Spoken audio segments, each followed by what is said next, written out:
कामचोर देवरानी। एक बार की बात है, सुषमा अपने पूरे परिवार के साथ खुशी खुशी मोहन नगर में रहती थी। उसकी 2 बहुएं थी, पल्लवी और शिवानी। एक दिन दोनों बहुएं रसोई में काम कर रही होती है कि तभी उनकी सास सुषमा उन्हें बुलाती है। अरे बहू, जरा इधर तो आना। शिवानी, जरा जाकर देखना सासू माँ क्या कह रही हैं। दीदी आप ही देख लो ना जाकर, आपको भी तो सुनाई दे रहा है। अरे मैं आटा गूंद रही हूँ ना, तुम चली जाओ। हाँ तो मैं भी तो सब्जी काट रही हूँ ना दीदी। अरे बहू जल्दी आओ। ओह, ये तो जाएगी नहीं, मैं ही जाकर देखती हूँ कि क्या करना है। पल्लवी सुषमा के कमरे में जाती है। जी मम्मी जी, क्या हुआ? शाम को घर पर कुछ मेहमान आने वाले हैं, तो तुम अच्छा सा खाना बना लेना बहू।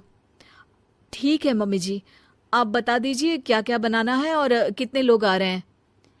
सुनील की मौसी जी और उनका पूरा परिवार आ रहा है। कुल मिलाकर 3 लोग और हमें मिलाकर हुए 9 लोग। तो अभी से ही तैयारी करना शुरू कर दो। और हाँ, घर की सफाई भी कर देना, हाँ अच्छे से। जी मम्मी जी, सब काम हो जाएगा, आप चिंता मत कीजिए।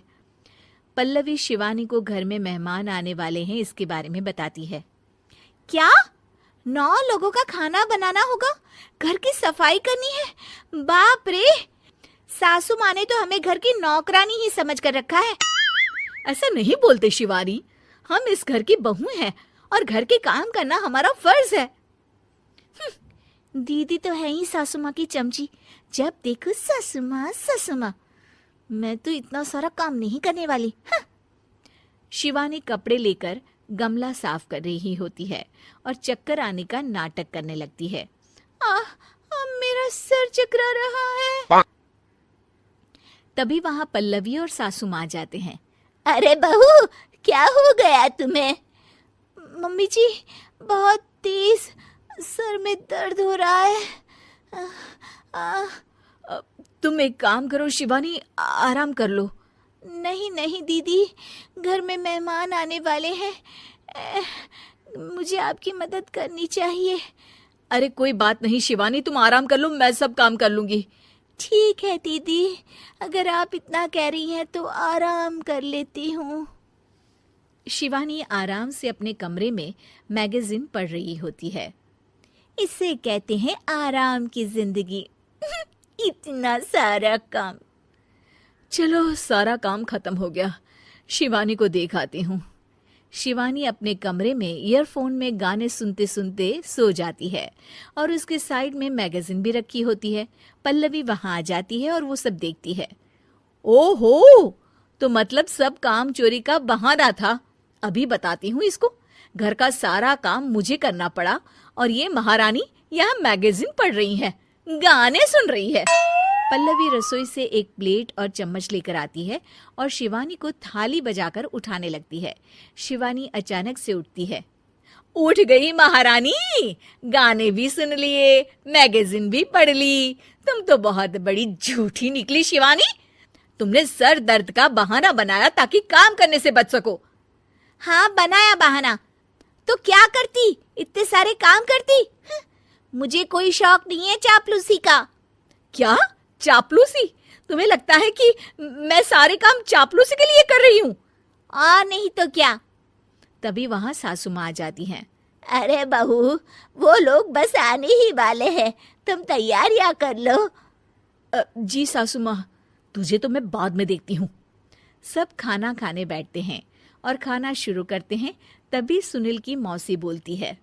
वाह भाई वाह, खाना तो बहुत ही अच्छा बना है सुषमा जी, एक एक चीज में क्या स्वाद है। ये सुनकर शिवानी मुंह बना लेती है। उसे अपनी जेठानी की इतनी तारीफ रास नहीं आती। आपकी बहुएं तो बहुत ही अच्छा खाना बनाती हैं। हाँ, बनाती तो दोनों ही अच्छा है, पर आज ना ये सारा खाना बड़ी बहू ने बनाया है। छोटी बहू की तबीयत ठीक नहीं थी, सो इसलिए। मानना पड़ेगा सुषमा जी, आपकी बड़ी बहू तो बहुत ही गुणवान है। पल्लवी की तारीफ सुनकर शिवानी को जलन होती है। पल्लवी ये सुनकर खुश हो जाती है और शिवानी की तरफ देखकर उसे चिढ़ाती है। कुछ देर बाद मेहमानों के जाने का वक्त हो जाता है। मौसी जी सबके लिए उपहार लाई होती है। वो सबको शगुन के पैसे देती हैं और अंत में पल्लवी के पास आती है। तुम्हारे लिए शगुन का लिफाफा तो है ही, पर बहू तुम्हें एक और उपहार भी मिलेगा इतना अच्छा खाना बनाने के लिए। मौसी अपने सोने के कंगन निकालकर पल्लवी को पहना देती है। ये लो, ये मेरे मनपसंद कंगन है, अब से ये तुम्हारे हुए। धन्यवाद मौसी जी। ये देखकर शिवानी तो पूरी तरह से जल जाती है और गुस्से से रसोई में चली जाती है। तभी वहां पल्लवी आ जाती है और उसे अपने कंगन दिखाने लगती है। देवरानी जी, अब आपका सर दर्द ठीक तो है ना? मुझे लगता है कि अब सर दर्द शुरू हो गया होगा आपका।